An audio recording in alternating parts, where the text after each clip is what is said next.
Lawmakers are ready to question U.S. aviation safety officials today about their approval of the Boeing 737 MAX aircraft. Now, the company behind the plane says it may have a fix for the problems with the aircraft software. It is believed to have contributed to the two fatal crashes.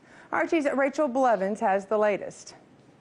As investigators work to determine what caused the two recent deadly crashes involving the Boeing 737 MAX aircraft, U.S. lawmakers are set to question aviation officials for the very first time about why they continued to support the aircraft despite numerous problems that were reported with its software. Now, as we know, a federal anonymous database shows that a number of pilots here in the United States reported problems with the software that were similar to those that were connected with the two recent crashes in Indonesia and Ethiopia.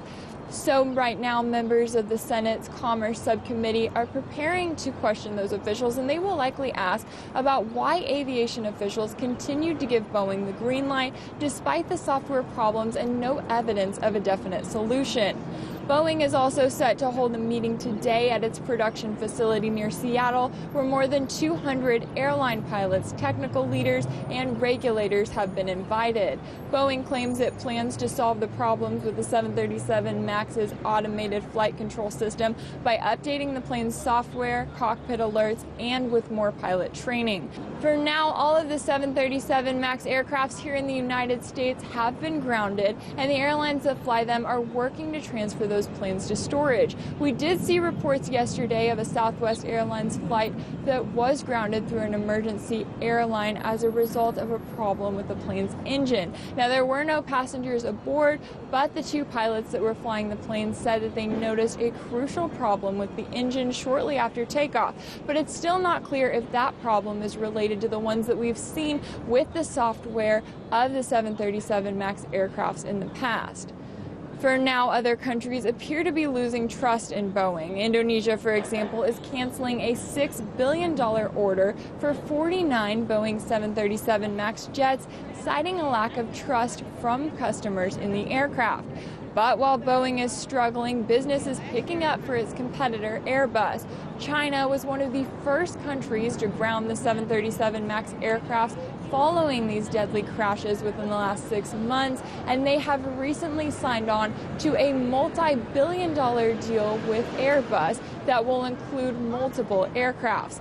But for now, it remains to be seen what U.S. aviation officials will say when they're asked about their support for Boeing, and if we'll see these planes back in the air anytime soon, as Boeing promises that it has a new software update for its 737 MAX aircrafts. In Washington, Rachel Blevins, RT.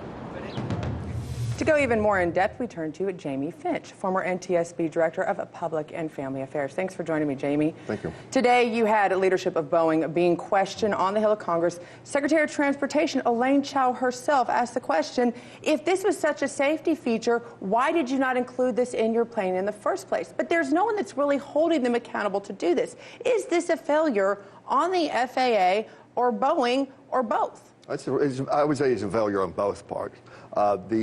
Neither side wanted this to happen, obviously. Right. But we've gone since 2009. Since it was the last fatal crash that we had up until last summer, when the woman with Southwest Airlines in the window.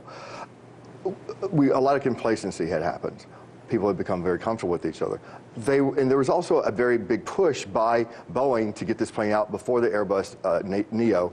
And the FAA wanted to, they're regulating, but they're also wanting to help them as an industry to get that out on the There's a lot of jobs involved with the airline industry in the United States. It's a lot of money. It's not just aviation. I mean, it cascades through our entire economy. Absolutely. Yeah. So now, looking at it, should they have put this already a part of effect? And actually, I think there's Senator Feinstein has said that going forward, she's proposed a bill that says this is mandatory. After the Boeing CEO got on there and said, our planes are going to be safer after this, and she's going, why was it not already? Well, there were some safety features that were on there that were options, which is kind of is a little bit disconcerting. And now they're going to be free.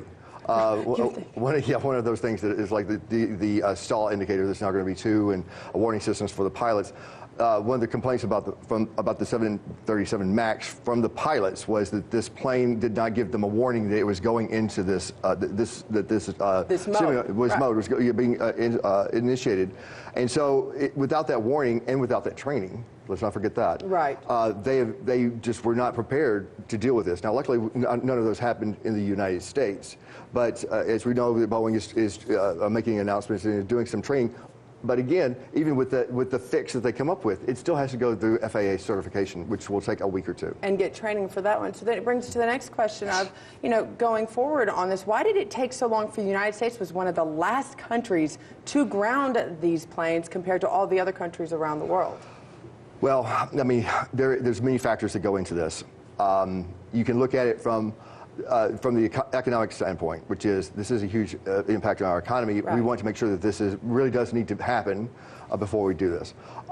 There is the circle the wagons, and we don't want to make sure that we don't want to admit anything. If we did it, everybody else would follow immediately. Exactly. We don't want to admit anything. But what they wound up with was a hybrid of the two, which is they looked like they were trying to protect their assets, and also at the same time they weren't stepping up and taking care of the flying public, the transportation industry, right. And they just were not being. They have done more damage to their reputation than they could have. They could not have paid to have done this much damage. This much damage. Well, unfortunately, It also costs lives. Thank you so much for joining us on Jamie. We'll continue to follow this, and thanks for joining us. Sure. Thank you. Hey YouTube, thanks for checking out our channel. We hope you enjoyed the video. We have tons of content for you just like this. For more of RT America's one-of-a-kind news and analysis, be sure to subscribe and never stop questioning more.